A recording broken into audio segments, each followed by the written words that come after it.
হিঙ্গলগঞ্জের ছবিটা দেখাবো। নদী বাঁধে ধস, নদী বাঁধ ধসে গ্রামে ঢুকছে জল। দুলদুলি ফেরিঘাট সংলগ্ন রায়মঙ্গল নদী বাঁধে ধস। দেখুন, ভরা কোটালে নদীর জলস্তর বেড়ে ধস বাঁধে, আর নদী বাঁধে ধসে আতঙ্কে গ্রামবাসীরা। কিন্তু কিভাবে কি হবে কিছুই বুঝে উঠতে পারছেন না।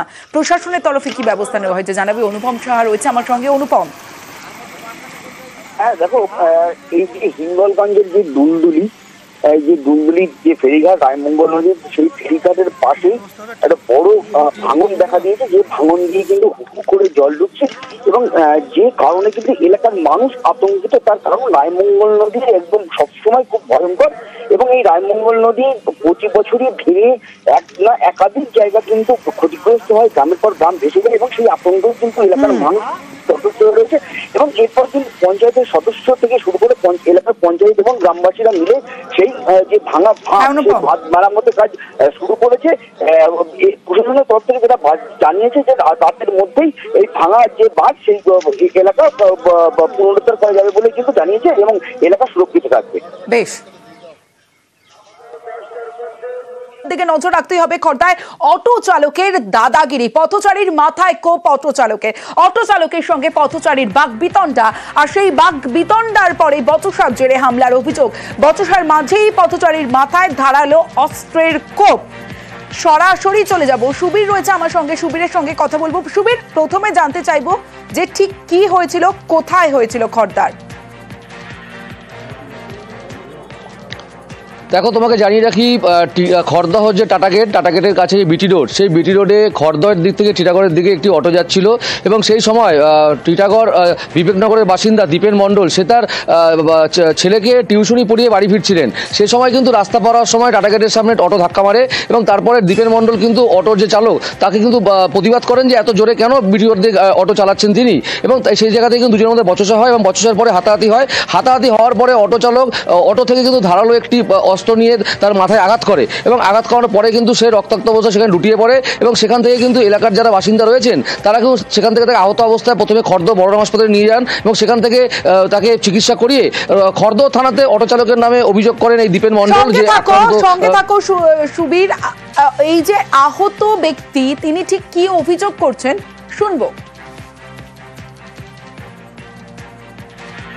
টিউশন থেকে নিয়ে ফিরছি, তো আমাদের ওখানে যে বাম্পারটা নতুন করা হয়েছে, ওই বাম্পারের ওখানে সব গাড়ি স্লো হয়, তো ওই গাড়ি মানে ওই অটোটাও স্লো হয়ে মাঝখানে হঠাৎ করে দাঁড়িয়ে গেছে। আমরা বললাম, দাদা এখানে দাঁড়াচ্ছেন কেন, আপনি একটু এগিয়ে বাদিকে ফাঁকা এগিয়ে দাঁড়ান। যে না, আমি যেখানে খুশি সেখানে দাঁড়াবো, এরকম আপনি বলবার কে আছেন, আপনার কি আছে। তারপরে গাড়ির ওই সিট তুলে হঠাৎ করে কি ওখান থেকে হঠাৎ করে ভয়ানক টাইপের একটা অস্ত্র আর কি, সে লোহার অনেক বড়, ওটা দিয়ে প্রথমে একবার আমাকে মারলো। আমি কোনো রকম সেভ করলাম, তারপরে আমাকে পেছন দিক দিয়ে এসে এত জোরে আঘাত করলো, আশেপাশের লোকজন সব ওকে ধরে থানায় ফোন করেছে, 3টে সেলাই পড়েছে। ও যত জোরে মেরেছে জীবনও চলে যেতে পারতো এখান থেকে।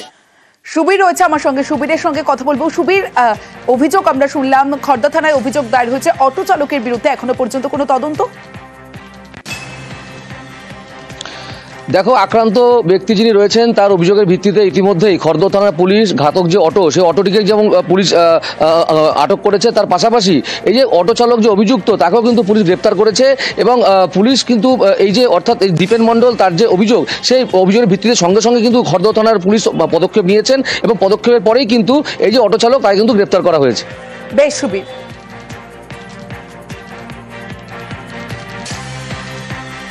এবার বৈচিগ্রামের দিকে নজর রাখবো। সেখানে বৈচিগ্রাম স্টেশনে সবুজ নিধন, 18টি গাছ কাটার অভিযোগ। গাছ কাটার প্রতিবাদে সরব হয়েছেন স্থানীয়রা, অন্যদিকে সরব হয়েছেন পরিবেশ প্রেমীরাও।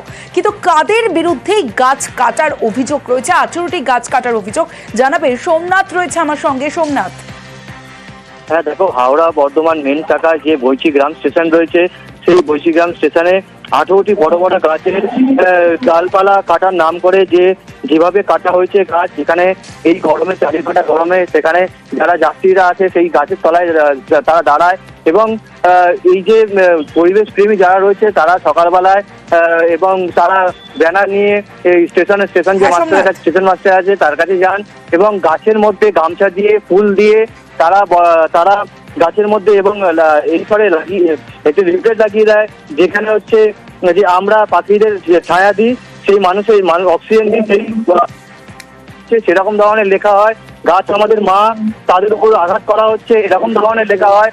যে এই যে রেলের তরফ থেকে যে জানানো হচ্ছে যে এটা বর্ষাকালে আসলে বর্ষাকাল এলে সেটা এখানে যে ডালপালা আছে, ডালপালা ঝড় এলে ঝড়ে ডালপালা তারের মধ্যে পড়ে, তার জন্য ট্রেন অনেকক্ষণ দাঁড়িয়ে থাকে। সেই কারণে ডালপালা প্রতি বছর যেরকম ছাটা হয় সেরকম এবছরও ছাটা হয়েছে। অবশ্যই গ্রাম প্ল্যাটফর্মে বিগত 15 দিন আগে গাছগুলিকে নির্মমভাবে ট্রিমিং এর নামে কাটিং করা হয়েছে, অর্থাৎ ছাঁটার নামে কাটিং করা হয়েছে। আপনারা জানেন আসন্ন কালবৈশাখীতে রেলের লাইনের গাছ ভেঙে গিয়ে পড়তে পারে ঝড়ের জন্য, কিন্তু সেই জায়গায় যেখানে ছাড়লে সমস্যা মিটে যেত সেখানে মরিচিকায় প্রায় 18টির অধিক গাছকে কেটে ফেলা হয়েছে। স্মারকলিপি জমা দিয়েছে, আমরা বর্তমানের এসআইবিতেও স্মারকলিপি জমা দিলাম, আমরা জিআরপি মগরাতেও স্মারকলিপি জমা দিলাম। 18টি গাছকে আমরা মালা দিয়ে সাজিয়েছি এবং আমরা মানুষকে বলতে চাইছি গাছ আমাদের মা, তারা আমাদের দেবতা, তাই দেবতাকে আপনারা ভালোবাসুন, গাছকে রক্ষা করুন। আরামবাগের দিকে নজর রাখবো। রেলিংহীন ব্রিজ থেকে পড়ে মৃত্যু। আরামবাগের চুনাইটে মৃত্যু প্রৌঢ়ের, দেহ রাস্তায় রেখে অবরোধ স্থানীয়দের। ঠিক কি হয়েছিল বিস্তারিত জানাবে, কেন এই বিক্ষোভ, কিসের দাবিতে বিক্ষোভ? শুভদীপ রয়েছে আমার সঙ্গে। শুভদীপ, দেখো, গতকাল রাতে আরামবাগের চুনাইট এলাকায় একটি বারোয়ারি কালী পুজো ছিল। সেখান থেকেই ফিরছিলেন বছর 50-এর প্রৌঢ় সুশান্ত ছাতি, এবং সেখান থেকে ফেরার পথে চুনাইটের যে ব্রিজ রয়েছে সেটি রেলিংহীন ব্রিজ, সেখান থেকেই পড়ে যান ওই প্রৌঢ়। তারপর তাকে হাসপাতালে নিয়ে গেলে চিকিৎসক মৃত বলে ঘোষণা করেন। এরপরেই স্থানীয় বাসিন্দারা ওই এলাকায় ব্রিজে রেলিং দেওয়ার দাবিতে চুনাইট বাস স্ট্যান্ড এলাকায় পথ অবরোধে সামিল হন এবং দেহ রাস্তায় রেখেই এই পথ অবরোধ চলে। প্রায় 1.5 ঘন্টার বেশি সময় ধরে এই পথ অবরোধ করেন। তাদের দাবি যে 15 বছর ধরে ওই ব্রিজ রেলিংহীন অবস্থায় আছে এবং প্রশাসন কোনো রকম ব্যবস্থা নিচ্ছে না, তাই দ্রুত ব্রিজের দাবিতে এই অবরোধ চলে। পরে পুলিশি আশ্বাসে প্রায় 1.5 ঘন্টা পর এই পথ অবরোধ এই মুহূর্তে উঠে গিয়েছে। তমশ্রী, বেশ।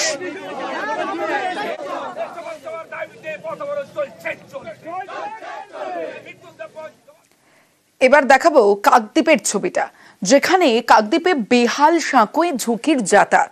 2 পঞ্চায়েতের দোটানায় থমকে সাঁকো সংস্কার। দেখুন সাঁকোর অবস্থা, দেখুন এই সাঁকো দিয়ে কি যাতায়াতের সত্যি যোগ্য? কিন্তু তবু এই সাঁকো দিয়েই যাতায়াত করতে হয়। নড়বড় এই সাঁকো দিয়ে প্রাণ হাতে নিয়ে যাতায়াত করেন মানুষজন।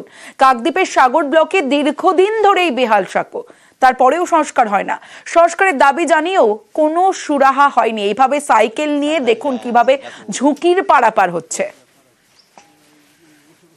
প্রচুর খারাপ অবস্থা, আমরা যাতায়াত করতে পারিনি, কিছু না। খুব প্রয়োজন হলে মানে বিপদের বাদ দিয়ে আমরা যাতায়াত করি। আর কি রাস্তা নেই? রাস্তা এখানে কোথাও নেই, একমাত্র বাজার দিয়ে ঘুরে আসতে।